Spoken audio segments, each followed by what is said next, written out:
We just like to dig it in, notch it up for me, baby. Dig it in, notch it up for me, yeah, yeah.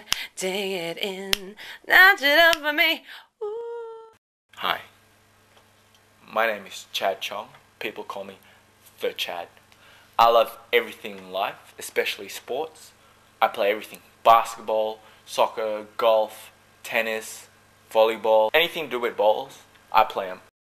One exception: dragon boating. Let's go! Come on! Go, Cornville! My passion in life is to be one of the top dragon boaters in Australia. I row for a team called huuuh. There's 22 people on the boat, starting from the front to back. At the front there's the cox, who is a little girl called Elin. She's really tiny and she has a big mouth. Elin, push! Push! Push! Push! Her main job is to beat the drums and yell out techniques to the rest of the crew. And then we have 10 rows of 2 people. At the front, the first row of 2 is called the pacers. What they do is set the pace for the rest of the boat. And right at the end we have a steer who steers the boat. huuuh is a very special team. What we have that other teams don't have is that cool spirit that we have together. A lot of other teams that I've heard is they're just there for rowing, but we're there for socializing and rowing. And the reason why I know this is because our team's made up of other team members who've come over to our team and they've said this team is so fun. The reason why we win all the time is because we have fun. Each team prepares and trains differently. Our team, huuuh, we train 3 water trainings a session, Wednesday, Saturday and Sunday. And each session lasts about an hour or so in the water. But since we are a very social team, we're out there about 3 hours because we chit chat, have dinner, so on and so forth. That's just the water training, but a lot of guys have at least 2 land trainings, which is gym trainings. From when I started, all I did was train on the right side, which if I take off my shirt for you, you'll see that my left side is really muscly and the right side is just firm. You don't want that. You want to have both sides to be muscly. So now my back is a bit screwed and I've been seeking some physio, some chiro, yoga, acupuncture, and the list goes on to fix my back. We stick to a very, very strict diet. No carbs after 4:30 p.m. We eat every 3 hours. We have to start our breakfast at 6:30. So some of us wake up 6:30, eat, go to sleep, and then wake up again. So it's very strict. We keep our calorie count to 200 calories per meal. And like I said, no carbs after 4:30. That's how we can maintain our body. On a race day, you can see our team from a distance because we wear bright gold and that stands out in a crowd.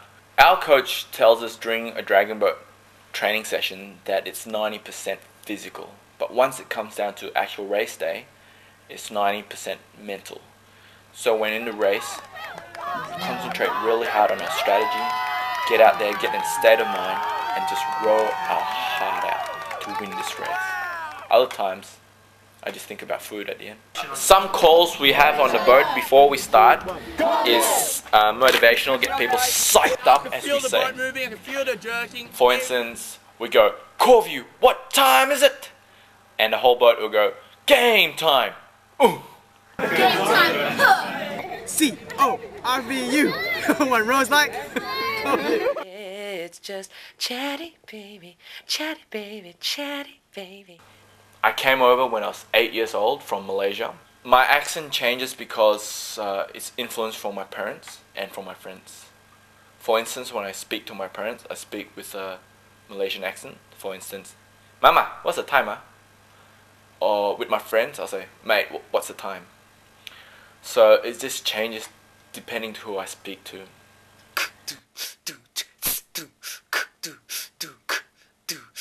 how I keep motivated is I'm still looking for 20 beautiful single girls for the other 20 guys. I failed in the last 5 years, 6 years. So every year I'm waiting for the 20 beautiful girls to come in.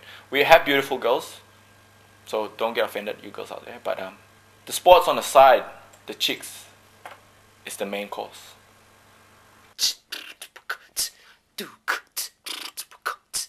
The history of dragon boating, how it began was back in the olden days, when there was emperors and all the kings and all that kind of stuff.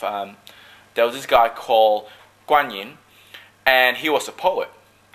And the emperor at that time really hated his poetry, so he was really pissed off, and he jumped into the lake to commit suicide.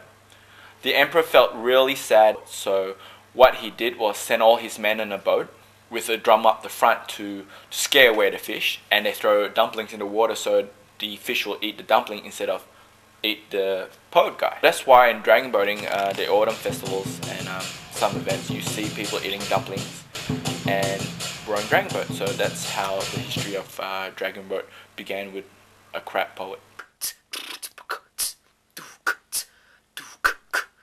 The most defining moment for myself in dragon boating must be the '99 state finals, when my ex-girlfriend didn't let me come for me to prove to her that I loved her. So I didn't go. But we still won the '99 state champion without my help, so that was good.